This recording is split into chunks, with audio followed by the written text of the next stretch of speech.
Hello guys, this is Barbarian here, welcome in another video. This time we are doing mid and late game guide for the Warmonger. It's gonna be a quite long video. I'll try to prep the chapters down below. We're gonna go through of every aspect of the character, skills, pulse, mounts, wings, souls, possible PvP and PvE setups. So let's start from skills. Word Listener, great skill, passively giving us critical rate and critical damage. It's a great combination with this mount, where it gives us passively critical rate and critical damage. So at the moment I'm at 35%, so that will be 10% from Word Listener and extra 20% from the Pyro Breaker. So we're gonna end up at 65% of critical, which is quite decent.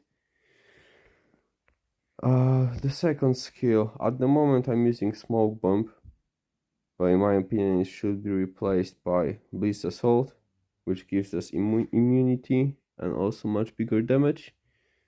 So as a warrior we got two possible ways of dealing damage. One is the crit, and the other one is a counter. Long story short, the more tanky we are, the more hits we can take, the more counter we do. So 3 seconds of immunity is always beneficial for us. At the moment I'm using Easy Breezy, just because it's decrease the target damage by 20%, which means we can deal more counters. I've tested multiple times different variations when I was using Disarm or Dazzled. I do not recommend using those abilities. If the target is crowd control, I cannot attack you, you're not dealing damage to it, so it's pointless. It makes more sense to reduce their attack so we can do more counters. Clone Strike, one of the best skills. So if someone attacks the clone, it also can crit, it also can counter. Shroom Shield, we are trying to have as a warrior as much HP as we can. Extra 20% flood, one of the best options. So as I'm saying, with this setup I would only replace the Smoke Bomb with Blitz Assault, and at some point Easy Breezy with one of those skills. So there's they restart in half an hour. I'm gonna prepare another video when I'm testing the skill Hunger Slashes.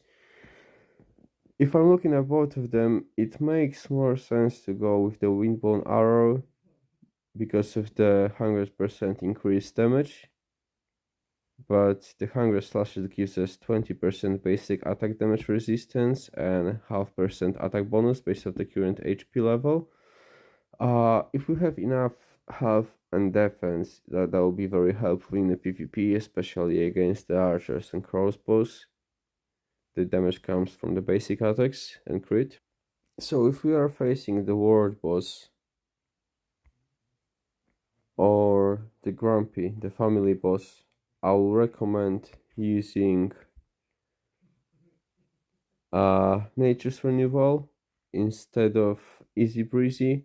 At some point Grumpy is smacking really bad, so the passive heal effect, especially with the shield on and the clone strike tanking the damage for us, it helps us stay much longer, which means more counters.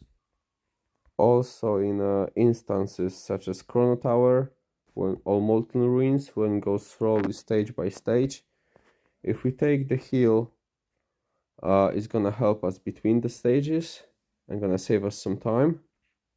Class Awakening, if you have all the seals awakened, I will go for the HP or death at first, tries to maximize it.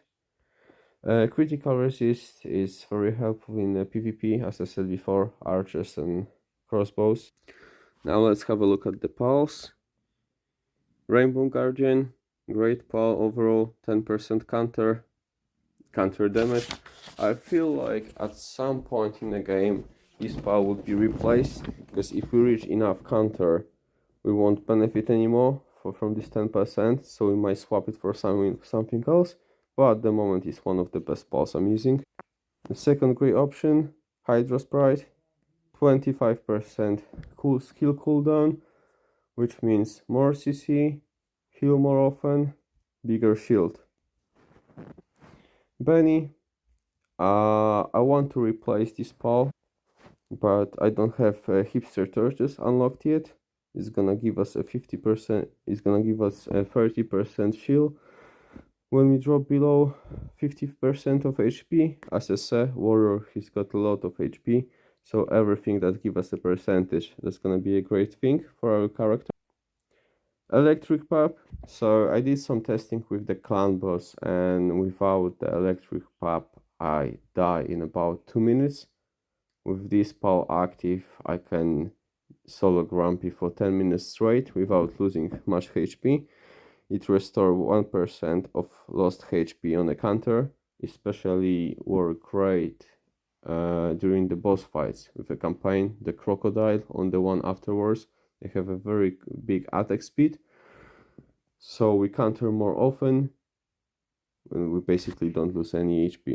Deer, 15% damage reduction flat. It doesn't get any better than this. There is this new pal Pepper, which with passive healing 0.1%. I did some testing, but at the moment he's not that great. Maybe later when you get to the bigger numbers with HP and death, maybe that will change something. At the moment I'm not recommend using it.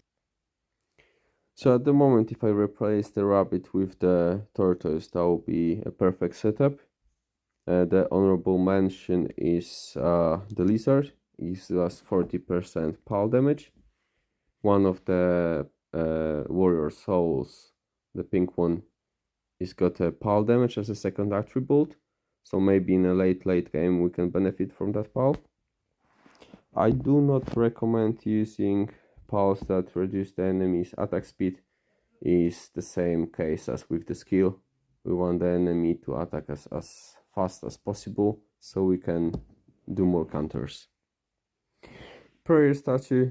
So the optimal stats I will look for is 1 HP, 1 defense, and 3 times global counter. At the moment I'm saving resources for the family prayer rush and prayer rush, so I'm not trying to spend a lot.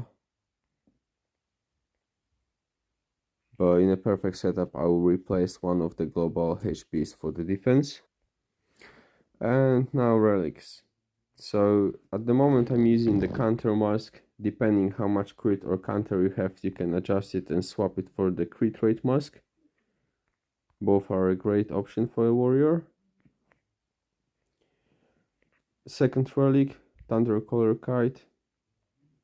Every ability we use, we deal damage. Later on I'm gonna swap it for the circlet, just because it gives us the skill for the turtle, result, and dragon.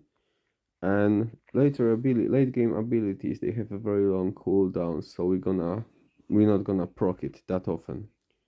Another one, immunity book, 3 seconds of immunity when our HP drops below 70% in a boss fights. Again, same as a Bliss Assault, 3 seconds immunity, time to regen our health, prepare our skills, and deal more counters. Another one, Storm Necklace. It increased the damage of the summoned units. Clone Strike. I'm not quite sure if the Storm Necklace or the Abyss Necklace, which one's gonna be better. I'm gonna check after midnight and see how after midnight we're gonna decide which necklace is better. I'm using Easy Breezy, that's why I'm going with this artifact. But I think the better option would be Stellar Statue. As I said, I need to test that Hunger Slashes skill. But definitely for the mid game, I would go with the cage.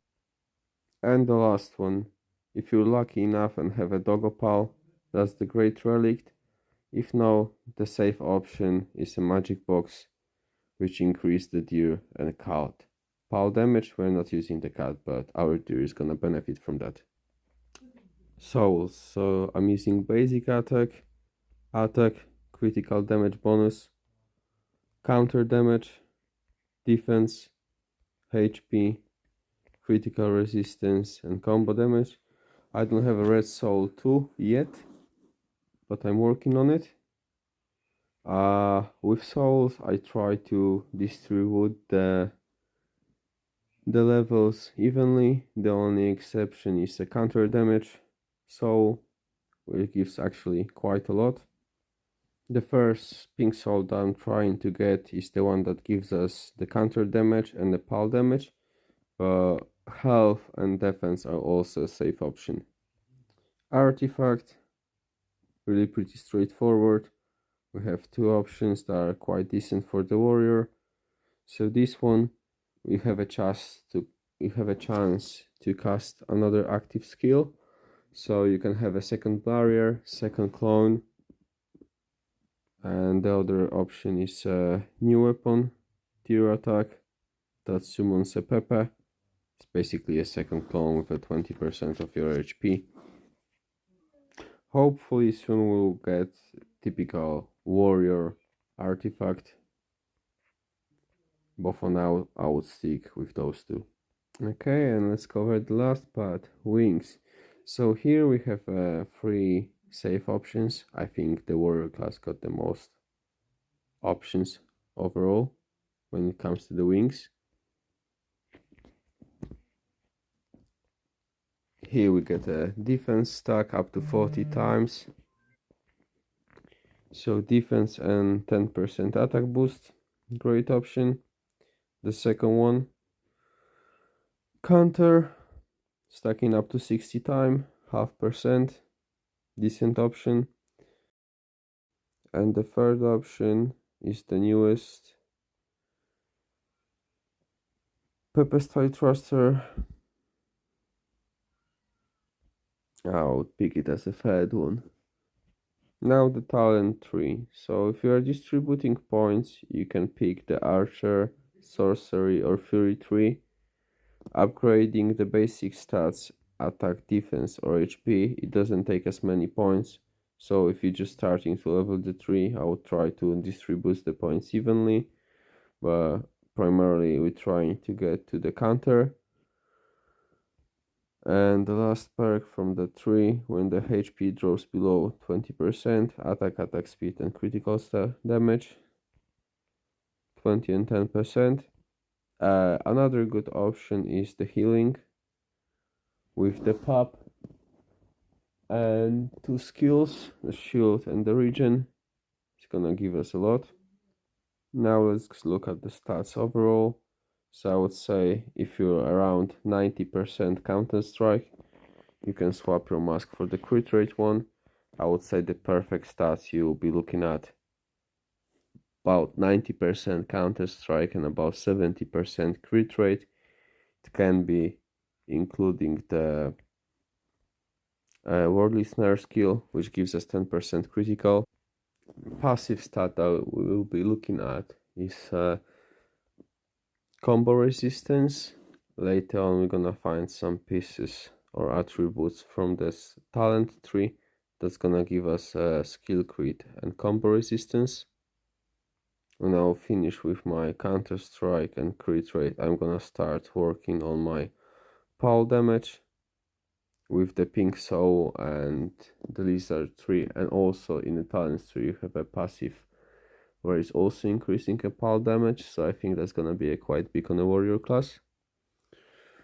The moment I get the hunger slashed skill, I'll create another video and keep you updated. If you have any comments regarding the class or any particular instance, feel free to leave a comment and I'll try to answer as soon as possible. Thanks for watching and I'll see you in another video.